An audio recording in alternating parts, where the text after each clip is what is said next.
I think the secret to success, it doesn't matter if you come from a little village or from a big town. There's one thing that you have to do, and that is you have to first of all work your ass off. And number two, you have to have a very clear vision of where you want to go. You have to be brave. You have to be tough. You have to discipline to follow through. And it is very important that you don't listen to the naysayers. Because in every step of the way, when you make decisions like, I want to be a bodybuilding champion of the world, people say, this is impossible, this is an American sport, it's never going to happen. When I wanted to be in the movies, they said, you have an accent, it's never going to happen. No one ever became a leading man when you have an accent. Everything is always impossible until someone does it. Trust yourself, break some rules. Don't be afraid to fail. Ignore the naysayers and stay hungry. Let me tell you, I've made a fortune in several careers, and I've been very successful in several careers by ignoring the naysayers and believing in myself. Imagine you're 15 years old and you're in Austria and you say to the people, I want to be the bodybuilding champion of the world. Of course they come to you and say, but wait a minute, that's not an Austrian sport. Bodybuilding, that's an American sport. But you know something, I had it very clear in my vision and I knew exactly what I wanted to do. I wanted to be a bodybuilding champion. And I started training 1 hour a day, 2 hours a day, 3 hours a day. By the time I was in military service, with the age of 18, I trained 4 or 5 hours a day. And I became the youngest Mr. Universe ever.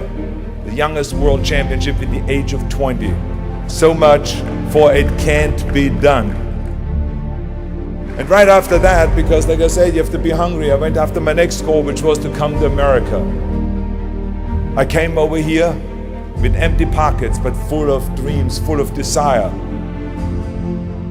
I knew that this was where I could continue my bodybuilding career and start acting also, go into the acting profession. So I immigrated here and I kept training and training hours every day, 5 hours, 6 hours a day, and won 1 world championship after the other. By the time I was finished with bodybuilding, I won 13 world championship titles, more than anyone. And then again, I was hungry to move on, because you can't do bodybuilding for the rest of your life. I wanted to move on, and I knew there was acting that I wanted to get into. But again, I faced the same obstacles where people said it can't be done. When I talked to agents, they said to me, you cannot become just an actor and walk in the movies. I say, I just don't want to become an actor. I want to be a leading man. They say, well, forget about that, and they laughed. I mean, with your accent, no one has become a leading man with your accent. And with your body, look at all those bumps sticking out.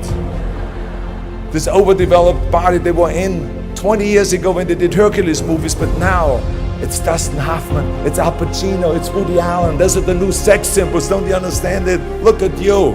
Forget it, it will never happen. And with your name, Schwarzenegger or whatever your name is, I can see that already up there on the billboards. That isn't gonna sell any tickets. But you know something, I didn't listen to them. I started working very hard, just like in bodybuilding. 5, 6 hours a day. I went to acting classes, speech classes, dialogue classes, accent removal classes. Everything that you can think of, I did. And slowly everything started happening. All of those liabilities that they talked about started turning into assets. When I did Conan the Barbarian, the director came to me and he said, if we wouldn't have you, we would have had to build one. And on Terminator, the director said, I couldn't imagine to have anyone play Terminator that wouldn't have an accent and that wouldn't have your body. I cannot imagine the line, I'll be back, with a normal American accent.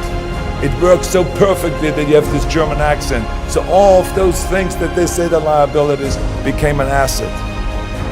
As moment went on, it grew and grew, and I went from one movie to the next, started making more and more money, and then I ended up being the highest paid actor with $30 million on Terminator 3. That just shows you again so much for it can't be done.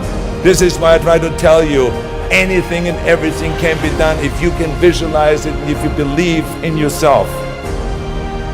never give up and never be afraid of failure, because otherwise you box yourself in and you limit yourself. I was never afraid to fail when I ran for governor. I was never afraid to fail to tackle anything, because you should not be afraid of failure. That's just part of life. Work your ass off. There is no magic pill. There is no magic out there. I'm a big believer in there is no such thing as a self-made man.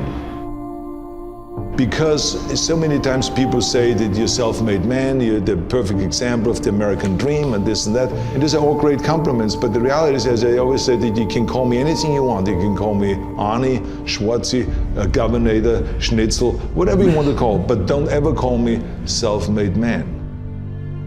Because I would not be here if I wouldn't have had parents that were dedicated and gave us the love and the affection and the discipline and all of the stuff right from the beginning.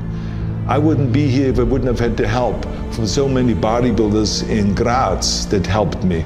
Then all the way to Munich, Albert Busek, then Joe Weider that brought me to America. He brought me to America and he gave me the confidence. He paid for the first apartment in South America. Without that, I wouldn't have made it.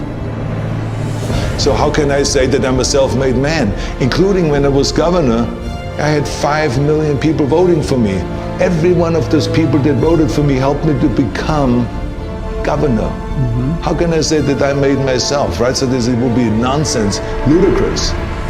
So this is why I say those are the things that I think were important for me to be successful. And like I said, it doesn't matter then from what village you come from anyway. You have to recognize that, and those are kind of the elements that make one successful. Right away from bodybuilding on, when I worked out, I didn't just lift for myself. I wanted to lift the entire sport. I always was interested to work towards something that is bigger than me, something that is going to be around much longer than me. I'm going to be gone one day, but bodybuilding should not be gone.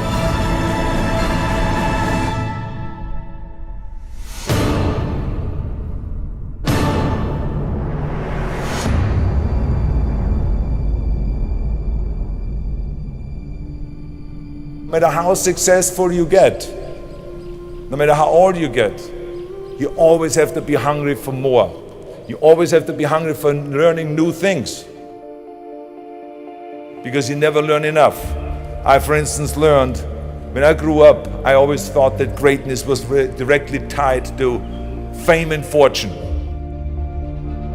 I thought that the big career and the money and the achievement would equal success.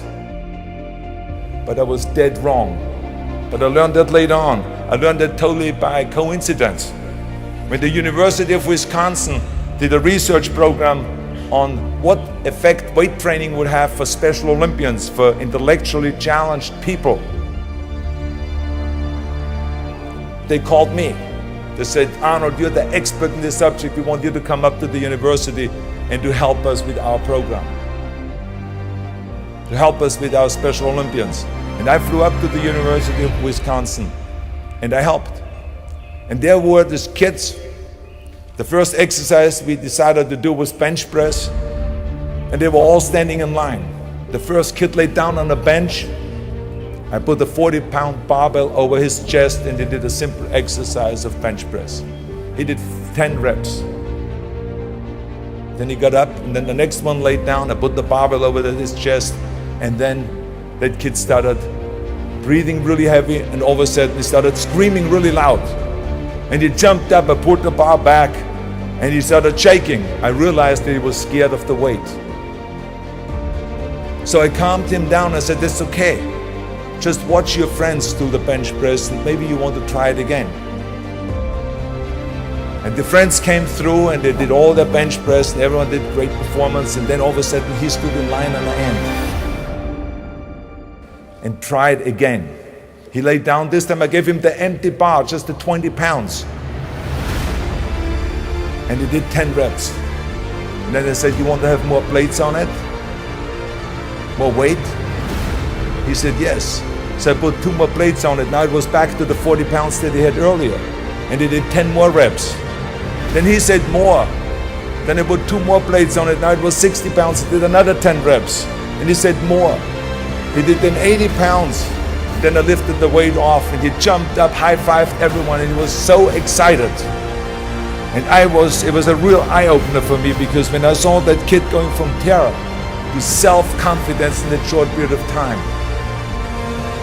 So I want you to remember, have a vision, think big, ignore the naysayers, work your ass off, and give back and change the world. Because if not us, who? If not now, when?